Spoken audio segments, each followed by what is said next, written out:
తాకట్లో ఉన్న మీ బంగారాన్ని విడిపించి ఆ రోజు ఆన్లైన్ రేటుకి కొంటాం. Sharma gold company. ప్రపంచం ఊపిరి బిగబట్టి చూస్తున్న సమయం. ఏ క్షణమైనా అణుయుద్ధం బద్దలవచ్చన్నటువంటి భయం.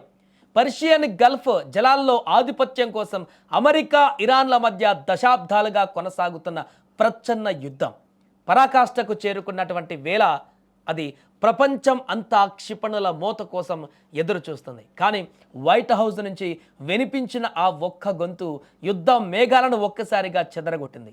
ఇరాన్ తమకిచ్చిన గిఫ్ట్ తమకు ఎంతో విలువైనదని, అమెరికా చరిత్రలో ఇది ఓ అతిపెద్ద గిఫ్ట్ అంటూ ట్రంప్ చేస్తున్న వ్యాఖ్యలు ఇప్పుడు షేక్ చేస్తున్నాయి.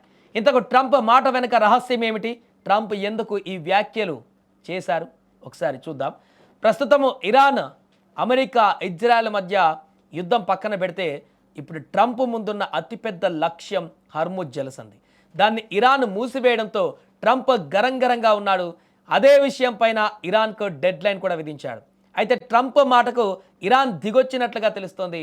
అందుకే నిన్న జరిగినటువంటి మీడియా సమావేశంలో ఇరాన్ పైన ప్రశంసల వర్షం కురిపించాడు ట్రంప్. నిన్న ఇరాన్ ఒక అద్భుతమైనటువంటి పని చేసింది. మాకొక బహుమతి ఇచ్చింది.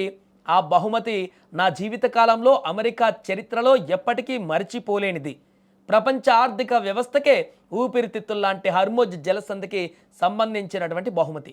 చమురు, గ్యాస్ రవాణాకు అత్యంత కీలకమైన ఆ గుండెకాయ లాంటి ప్రాంతం పైన ఇరాన్ వేసిన ఈ అడుగు ట్రంప్ దృష్టిలో ఒక చారిత్రక గిఫ్ట్. దాని విలువ అపారమైనది అంటూ దాని అర్థం యుద్ధం ముగించే విషయం పైన అమెరికా, ఇరాన్ మధ్య చర్చల గురించి మాట్లాడుతూ అధ్యక్షుడు డొనాల్డ్ ట్రంప్ ఆసక్తికర వ్యాఖ్యలు చేశారు. హర్ముజ్ జలసంధికి సంబంధించి ఇరాన్ నుంచి తమకు చాలా పెద్ద బహుమతి లభించిందన్నారు. అణ్వాయుధాన్ని ఎప్పటికీ తయారు చేయకుండా ఉండేందుకు ఇరాన్ అంగీకరించిందన్నారు. నిన్న వైట్ హౌస్లో విలేకరులతో మాట్లాడుతూ ట్రంప్ ఈ వ్యాఖ్యలు చేశారు. యుద్ధం అంటే కేవలం తుపాకులు పేలడం, రక్తం చిందించడం మాత్రమే కాదు, ఆర్థిక మూలాలను శాసించడం కూడా యుద్ధమే. దశాబ్దాలుగా ఇరాన్ తన అణ్వాయుధాలతో ప్రపంచాన్ని భయపెడుతుంది. కానీ మేము ఇకపై ఎప్పటికీ అణ్వాయుధాలు తయారు చేయమని ఇరాన్ అంగీకరించడం అమెరికా సాధించినటువంటి తొలి విజయం. అయితే ట్రంప్ చెబుతున్న ఆ మర్చిపోలేని బహుమతి మాత్రం దీనికి మించినటువంటి వ్యూహాత్మక ఎత్తుగడ.